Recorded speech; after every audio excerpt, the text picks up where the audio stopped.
Good morning YouTube, the Lofty Biker here. I've not spoken to you for a while, I've been away on holiday.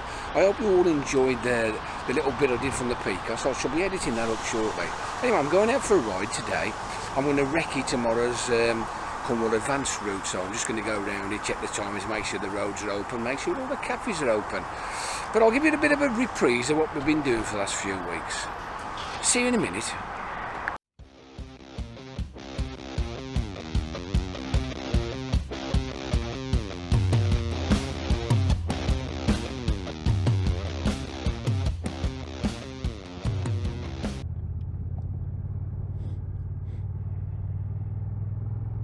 Well, here we are, the helmet's on. Good morning, YouTube. It's the Lofty Biker here. As I said in the intro, I haven't spoke to you for a few weeks. I've been away on holiday and I just wanted to sort of get my thoughts together. And I thought the best thing I can do is just chuck a bit of a vlog together to tell you what I've been doing and what's been going on. We're coming through Portreath now, the lovely Portreath, extremely popular. Saturday morning, no bikes here yet, there will be in a couple of hours. So what exactly we've been doing? As you know, me and Linny caught the ferry from Plymouth to Santander. We had a wonderful time. There's a road I've always wanted to ride, and if you look at it, it more or less goes from Bilbao to Figueres. So it literally runs the whole length of the Pyrenees. Okay, it gets lost in place, a bit like Route 66, if you like. So it's a very long road and it follows the foothills of the Pyrenees. So it's a fantastic road. It's up, down, twist, twist, twist. I've been to the Picos. Picos is good, but I've got to say, if you've never ridden the N260, you must go. Whether you do some of it or all of it or whatever. The main thing was I wanted to ride the N260 from forwards to backwards, if you like, and backwards to forwards. So I plotted a route. We went down to Vitoria-Gasteiz, then we cut across between Pamplona and Logrono, and we picked up the 260 at Jaca. Now from Jaca down, it's just amazing, it's mind-blowing. So I went down the 260, we had a bit of a diverter one day, which is the video I showed you, which is the 260A, which is a great little loop, it's well worth adding on. And we stopped in a little town called Broto as a very, very friendly, biker friendly I should say, hotel. So we had a great time there. Then we carried on, all the way down and up to Andorra. Culture shock, oh dear. I've been a skier most of my life and I never expected Andorra la Vella to look like it did. It's a bit like Vegas. It's a city in the sky. It's just surrounded by mountains, surrounded by nothingness, and all of a sudden there's Louis Vuitton and Cartier shops. Mind-blowing. We drove down from Andorra la Vella and we drove across to Figueres. Now Figueres is quite a big town, city, very close to the coast, just north of Barcelona, famous for Salvador Dali. Yeah, that's him, the 20th century artist who turned telephones into sex objects. Well, say no more, we won't go down there, shall we? But it was interesting. But my plan was to experience the road to its fullest and ride it both ways. So we got on the 260, we're back up to Andorra. We had a day in Andorra. Then we went back to Broto. We had a fabulous time. Then from Broto back to Vitoria-Gasteiz. I don't think I'd stop at Vitoria-Gasteiz again. It's definitely not a Pamplona and it's certainly not a Logrono. It's a little bit more commercial, if you like. It's not quite so quaint, the old town's not so pretty. So if it helps you, I'd miss that out. And then we came back up and over the mountains to Santander and home.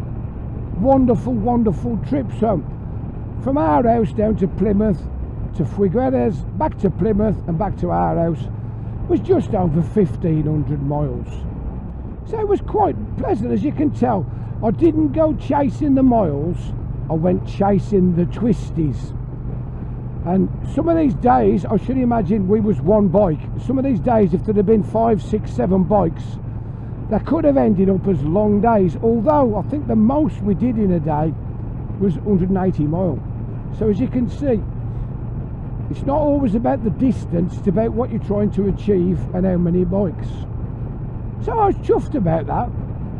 So anyway, while I'm away on holiday, I heard all about the recall on the NT. Well, it's not strictly a recall on the NT.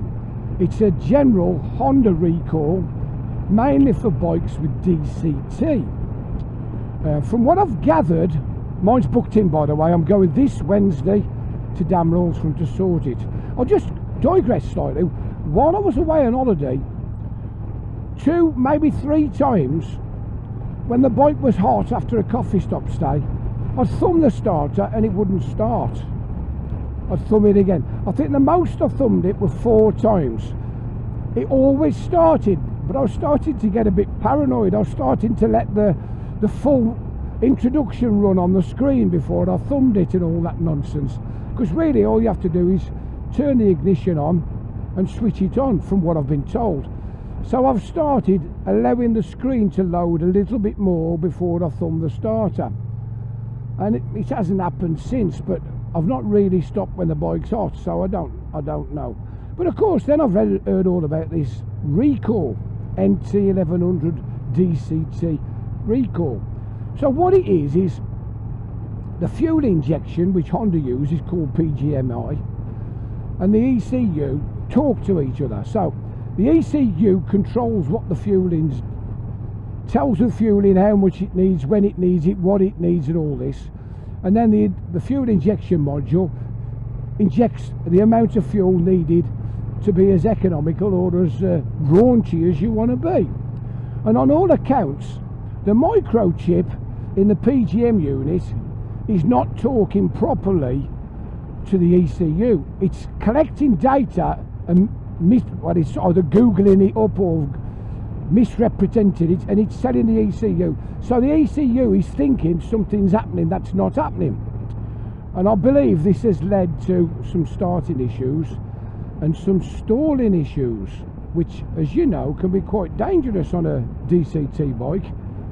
If you're halfway round a bend and the ECU tells the computer, oh, he stopped, and stalls the engine.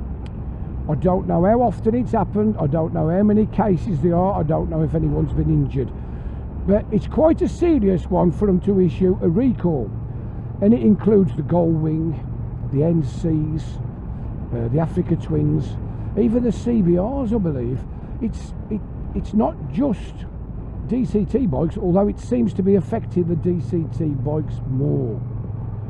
Anyway, I'm going to take it up on Wednesday. I'll do you a video, a before and after video, and I'll tell you more about the recall when it's done. So finally, I got back off my holidays, as you know. We got home and there's a little parcel waiting for me. I thought, aye, what's this?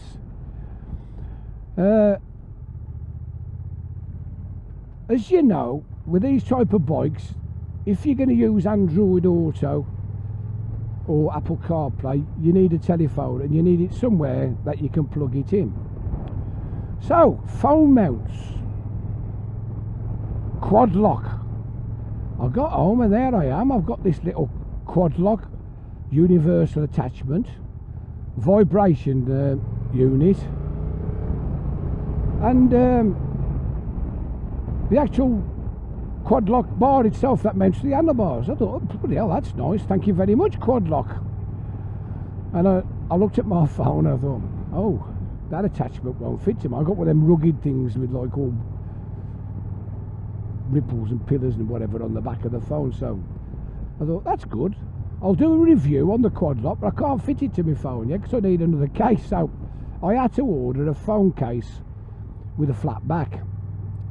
So I got one where you push the phone in to the flat back and then you put a face on the front, which makes it waterproof, I believe. So that looks great. So my next video is going to be an unboxing and a fitting of a quad lock. So thank you very much, Quad Lock, for sending me that. I shall give you my full and unbiased opinion of whether they're any good. Anyway, I'm waffling on, ain't I? I'm supposed to be recceing this route. It's a good job I know the roads pretty well. So this is the Lofty Biker out on his NT 1100, recceing the route for the CAM, Cornwall Advanced Motorcyclists, saying ta-da for now. Ta-da.